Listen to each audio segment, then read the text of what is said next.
ఏ కోరికలతో అక్కడికి రావాలి కామాఖ్యకి? సార్ అక్కడ ఇందాకే చెప్పాను దశమహావిద్యలన్నీ ఉన్నాయి. అవును. మీరు ఏ కోరికన్నా కానివ్వండి. హ్మ్. అక్కడికొచ్చి మీ జాతకంలో ఉండే గ్రహాలను అనుసరించి ఏ దోషాలున్నాయో ఎందుకంటే నేను సాత్విక మార్గంగా చెప్పట్లేదు. అవును. దిస్ ఈజ్ కంప్లీట్‌లీ వామాకల్టు బలులే ఉంటాయి. అవే చేస్తాము. హ్మ్. సాత్వికం కూడా చేస్తాము. బట్ బలులు ఎక్కువ చేస్తాము. ఇప్పుడు చూడండి ఫర్ ఎగ్జాంపుల్ శని గ్రహం చేత పీడనం కాబడుతున్నారు. భద్రకాళి దేవత ఆరాధన చేయాలి. భద్రకాళి దేవతకి ఏం చేయాలి? ఆమెకు బలిప్రియే. కాబట్టి బలులివ్వాలి. కామాఖ్యలో బలి చేస్తారు. మీరు పోయి ఇక్కడ నాకు పలానా అమ్మవారి దగ్గర బలి ఇస్తామంటే ఇక తంతారు. హ్మ్. కొంతమంది దేవతలే అర్హులు దానికి. అంతే కదా! అవును.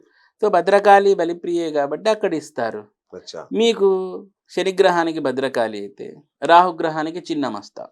హుహు. సో, చిన్నమస్తాదేవికి బలులిస్తారు. మరి బలులే ఎందుకివ్వాలి అంటే, కొంతమంది ఈ మధ్య మూర్ఖులంతా కూడాను బలులు నిషేధం, అవి నిషేధం, ఇవి నిషేధం అని ఓవర్ యాక్షన్ మాటలన్నీ మాట్లాడుతున్నారు. నేనెక్కడో విన్నాను. అసలక్కడ బలులే జరగవన్న మాట మాట్లాడారు ఒక గురువు. అది అతని యొక్క అజ్ఞానం అండి. ఓకే.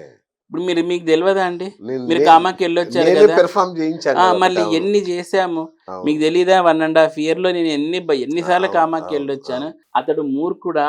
లేకపోతే ఏమి అతను అనేది అర్థం అవ్వట్లేదు. ఆ! సో, అతని గురించి అసలు మనం అతను వెళ్ళుంటాడా అక్కడికి కామాఖ్యకి వెళ్ళాడు. ఆ! వెళ్ళి ఓవర్ యాక్షన్ గూడా చేశాడక్కడ. అచ్చా! ఆ! మరి ఆహ్, బలులు లేవని చెప్పడం ఏంటి? అదేనండి. అసలు ఆలయ ప్రత్యేకతే పంచబలి, దశబలి గదా! అతనికి నాలెడ్జ్ లేదండి. ఓకే. ఓకే. అతని గురించి ఎక్కువ మాట్లాడుకోకూడదు మనం కరెక్ట్. ఇంకా. కరెక్ట్. హ్మ్. కరెక్ట్. కరెక్ట్. రైట్. అంటే ఈ మధ్య మీకు శత్రువులు బాగా పెరిగినట్టున్నారు గురువుగారు. అయ్య అక్కడక్కడ బాబోయ్! మీ పేర్లు వినబడుతున్నాయి. అవునండి. చాలా పెరిగాయి. నేనే కామాకెళ్ళిసారి బొగలాముఖి చేయించుకోవాలా. లేదండి. చాలా పెరిగింది. అప్పుడు 1 ½ ఇయర్ భార్గవ దేవనకి, ఇప్పుడున్న భార్గవ దేవనకి చాలా మంది శత్రువులయ్యారు. ఓకే. హ్మ్. ఆ! ఇదే ఫీల్డ్‌లోనే శత్రువులు తయారవుతుంటే ఇంకేం అంతేగా. చెప్తా? యాచకో యాచక శత్రువు. ఇదే ఫీల్డ్‌లోనే నన్ను గబ్బు పట్టించాకే తయారైనారు ఆ! ఆ! కొంతమందైతే. ఆ! I don't care. ఓహో! పేరులో ఒక మొదటి అక్షరాన్ని చెప్పండి. ఎవరో అతనిది? ఎందుకండి మనకు నా జోలికి హ్మ్. వస్తే నేను చెప్తాను. హ్మ్. హ్మ్. అతను ఎక్కడెక్కడ ఎందుకంటే మీ శత్రువుల లిస్ట్ చాలా పెద్దదుంది. ఎవరో అది కనుక్కోవడం కష్టంగా ఏందోనండి ఉంది. ఈ మధ్య ఆ! అదేమంటారు చూడు ఊరంతా శకునాలు చెప్పే బలి కుడితిలో కుర్తిలో పడిందంట. అవును. అట్లా అందరికీ చెప్తాను. నాకెనకల ఎక్కువైనారండి. ఓకే. ఇదే ఫీల్డ్‌లో మళ్ళీ. ఇది అదేలెండి. ఏంది టార్చరో నాకు అర్థం అవ్వట్లేదు. ఇగ ఉంటది గదా! ఇగ. నేనే గ్రహశాంతి చేసుకోవాలి. అదే. ఏ ఆపదొచ్చినా మీరు పెద్ద గ్రహం ఉన్నారు ఆ! నాకు మరి అడ్డమేసేయడానికి. మా అనుగ్రహం ఉంటది. ఖచ్చితంగా అండి. లేదులెండి. మీ అనుగ్రహం మాకుండాలి. ఎందుకంటే మీరు అమ్మవారి ఉపాసకులు.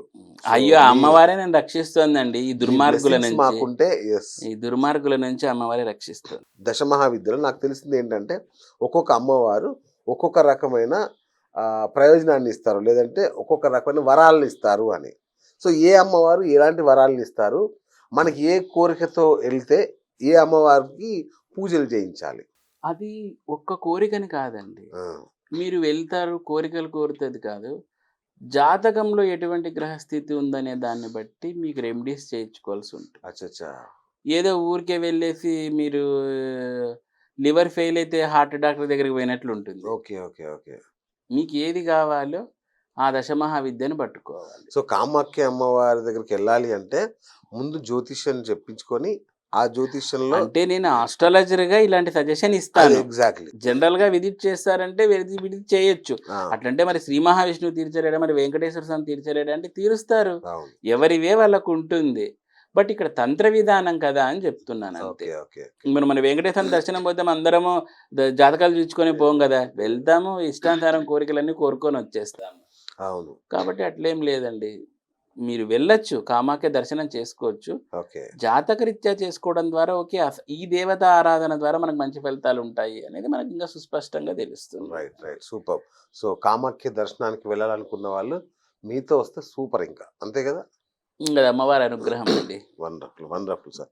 తప్పకుండా మా ప్రేక్షకులు మీతో ట్రావెల్ చేస్తారు. ఎందుకంటే నన్నే చాలామంది అడిగారు. హ్మ్. మీతో వస్తామని. ఎందుకంటే నేను గతంలో వేణుస్వామి గారితో వెళ్ళాను హ్మ్. కాబట్టి, హ్మ్.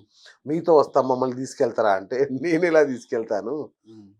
నేను తీసుకెళ్ళనని జెప్పాను. సో, అట్లా ఉంది గాబట్టి, అక్కడ డిమాండ్ చాలా ఉంది. కామాఖ్య అమ్మవారికి వెళ్ళాలనుకున్న వాళ్ళకి. కానీ ఎవరితో వెళ్ళాలో, ఎలా వెళ్ళాలో తెలీదు వాళ్ళకి. అవునండి. హ్మ్.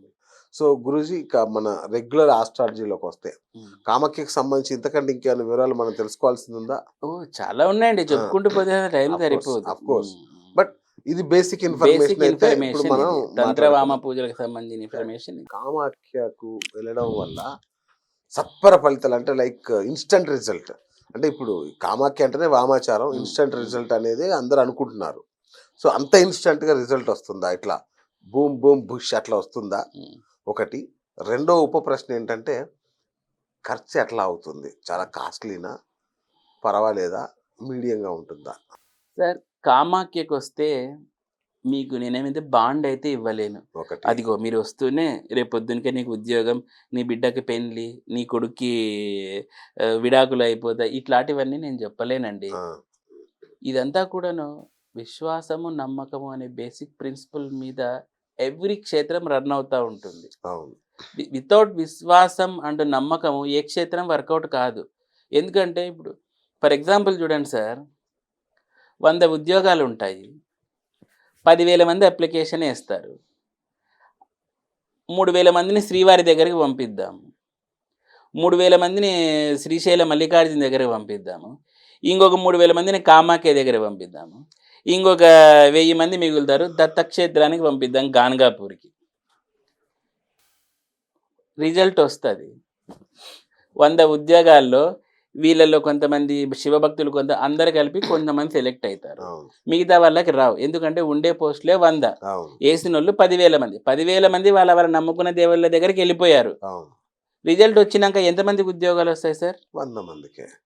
100 మందికి వస్తే మరి మిగతా వాళ్ళందరికీ భగవంతుడు లేడా, లేకపోతే ఆయన వీళ్ళ కోరిక వినలేదా, లేకపోతే వీళ్ళు అడిగిన కోరికల్లో ధర్మం లేదా? ఏది కరెక్ట్ అంటారు నాకు చెప్పండి? ఇంకా వీళ్ళు అడిగిన కోరికలు ధర్మం లేనట్టు లెక్క. అది ఎట్లా అవుతుంది? ఉద్యోగం కావాలనుకోవడం ధర్మమే కదా. మనకు ఆ శక్తి ఉందా లేదా అనేది కూడా ముఖ్యం కదా. ఆ శక్తి ఉందని ముఖ్యమే సార్, కానీ వీళ్ళు చదువుకొని కూడా భగవంతుని మీద వేసారు భారము. అవును. భగవంతుడు ఏం చెప్తాడు? రే 70% కష్టపడరా, 30% నమ్మితే నేను ఏదో తిప్పుతాను నీకే అంటాడు. అవును. మరి ఇక్కడ ఎక్కడ ఫెయిల్ ఎక్కడవుతున్నారు చెప్పండి? 100 ఉద్యోగాలు 10,000 మంది తప్పు ఎక్కడుందంటే భగవంతునిలో ప్రాబ్లం ఉందా, భక్తుల్లో ప్రాబ్లం ఉందా? ఆ 9,000 మంది 30% చదివి 70% దేవుడి మీద భారం వేశారు. ఏది ఏమైనప్పటికీ ఇక్కడ ఇది this is a very logic question అండి. కరెక్ట్ అండి, మంచి లాజిక్ ఇది. అవును. అలాగే ఇది కూడా కామాఖ్యకి కొన్ని లక్షల మంది వస్తూ ఉంటారు, అందరికీ కోరికలు నెరవేరాయి. ఇప్పుడు శ్రీవారి దగ్గర పంపించిన 3,000 మందిలో ఒక 10 మందికి వచ్చేసి మిగతా వాళ్ళందరూ వెనక్కి వచ్చింటారు. మరి వీళ్ళ కోరిక తప్ప, లేకుంటే శ్రీవారు ఎందుకు పలక్కోకుండా ఉన్నారు? దీని వెనకాల కర్మ అనే ఒక రూల్ అప్లై అవుతుంది. ఓకే. శ్రీశైలంలో వాళ్ళకి కర్మ అప్లై అవుతుంది, గాన్గాపూర్లో కర్మ, కామాఖ్యలో కర్మ. సో కర్మ is the ever green targeted subject అండి. ఓకే. ఓకే. మీకు ఫలితం రాలేదు, ఇంత చేస్తున్నా అంటే కర్మ భయంకరంగా ఉంది అని అర్థము. ఆ ఓకే. కర్మ రెడ్యూస్ అయ్యే కొద్దీ మీకు ఇట్లా గ్రాఫ్ మీద పెరుగుతూ ఉంటుంది, కర్మ తగ్గే కొద్దీ గ్రాఫ్ పెరుగుతూ ఉంటుంది. So this is the very very logic. ఇది అర్థం చేసుకోవడంలో భక్తులు ఫెయిల్ అయిపోతూ ఉంటారు. ఓకే. నేను ఆ స్వామికి అన్ని వడలు వేసినాను, ఇన్ని వడలు అది మాలలు వేసినాను, అవును. ఇట్లా మోకాళ్ళతోటి మోకాళ్ళ మీద ఎక్కాను. నడిచాను. అమ్మా తల్లిదండ్రులారా, మీ పూజల ఫలాలు వస్తాయి, ఆగామి కర్మ లిస్టులో పడుతుంది మీది పోయి. అంటే ఫ్యూచర్ జన్మల్లో ఇదంతా మీకు యాడిషన్ చేస్తాడు ఒక ఆఫర్ కింద. ఓకే. మీరు పోయి ఇంత కష్టపడి కొంతమంది శ్రీశైలం, కొంతమంది కేరళకు నడుచుకుంటూ పోతూ ఉంటారు. మీ అందరివి లిస్టు రాసుకుంటానైనా భగవంతుడు మీకు వచ్చే జన్మలో అంబానీ ఇంట్లోనో అదాని ఇంట్లోనో పడేస్తాడు. మీ పూజలు అయితే వ్యర్థం కావు. ఇక్కడ ఎంత సత్యమో ఇప్పుడు నేను చెప్పిండేది, కామాఖ్యాదేవి దగ్గరకు వచ్చిన వాళ్ళందరికీ నెరవేరుతాయనేది కూడా అంతే లాజిక్ ఉంటుందండి. ఓకే. ఓకే. మనం అనేది భగవంతునికి వేసే అప్లికేషన్లు ఈ పూజలు. నేను ఎప్పుడు నా క్లయింట్లతో ఇదే చెప్తాను. కొంతమంది గురుజీ ఇంక రేపోతానే నా కొడుకు వివాహం అయిపోతుందా, ఇంక రేపు పొద్దునకే అయిపోవాలన్నమాట. అమ్మా ఇవన్నీ అప్లికేషన్లు. 100 ఉద్యోగాలకైతే ఇప్పుడు ఇందాక చెప్పిన కథ లాంటిదే ఇది కూడా. అంతే కదా. మీది మంచిగా ఉంటే మనం ఒక ప్రయత్నం చేస్తున్నాం. రెజ్యూమ్ ఇస్తారు సార్, కొంతమందికి హై క్వాలిటీస్ ఉంటాయి, కొంతమందికి ఎక్స్ట్రా లాంగ్వేజ్లు వస్తాయి. ఏమంటే వీని ప్రిఫర్ చేస్తారు. అట్లనే మీ జాతకంలో కూడా కాస్త కర్మ ఇది తక్కువ ఉంటే మీరు సెలెక్ట్ అవుతారు. మరి దానికి సంబంధించి ఇది ఎంత ప్రైజెస్ అండి? సార్ అక్కడ కామాఖ్యలో మనకు పెట్టుకున్నంత ఉంటుందండి, డిపెండ్స్ ఆన్ దేర్ బలీస్. అంతేనా?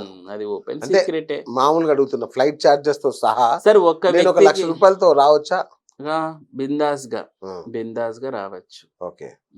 చాలా ఫ్లైట్ చార్జెస్, హోటల్, పూజలు అన్ని అన్ని దశభారత పూజలు గీజలు అంటే మళ్ళీ ఎక్స్ట్రా పడుతుంది. ఓ ఖచ్చితంగా అంటే ఎక్స్ట్రా పడుతుంది అండి. అవునా? ఎందుకంటే అక్కడ మనకు మినిమమ్ 51,000 నుంచి స్టార్ట్ అయ్యి ఇంకా lakhs లోకి వెళ్తుంది పూజలు. ఓకే. ఇక మన స్తోమతను బట్టి స్తోమతను పెట్టుకోవచ్చు. బట్టి మీరు పెట్టుకోవచ్చు. అవన్నీ ఓకే. ఎక్స్ట్రా యాడ్ ఆన్స్ అన్నమాట.